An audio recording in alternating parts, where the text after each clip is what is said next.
அதுதான் அந்த மந்திரம் சொல்லுது, அஞ்சேலன வேல் தோன்று, கவலைப்படாத. நீ ஏன் பயப்படுற? நான் இருக்கேன். காசு இல்லையா? கவலைப்படாத. எதை பத்தியும் நெஞ்சில் ஒரு கால் நினைக்கில். நீ என்ன பண்ணணும்னு சொல்லி கொடுக்குறாரு அங்க.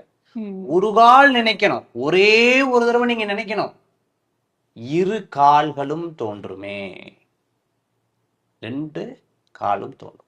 நான் இருக்கேன், கவலைப்படாத அப்படின்னு சொல்லக்கூடிய மந்திரம் இது. சரி, இந்த வார்த்தையை நீங்க ஒரு இடத்துக்கு சினிமா பாட்டு வரீங்கம்மா, ஒரு இடத்துக்கு பார்க்குக்கு போயிட்டு வரீங்கம்மா, ஒரு இடத்துக்கு நீங்க மலேசியா போயிட்டு வரீங்க, சிங்கப்பூர் போயிட்டு வரீங்க, இல்ல எங்கேயோ ஒரு கோயிலுக்கு போயிட்டு வரீங்க. இன்னொருத்தட்ட நீங்க எப்படி சொல்லுவீங்கன்னா, அங்க போயிட்டு வந்தா பிரமாதமா இருக்கு தெரியுமா, அந்த துணிக்கடையில துணி சான்ஸே இல்லை, அவ்வளவு சிறப்பா இருக்கு சொல்லுவீங்களா?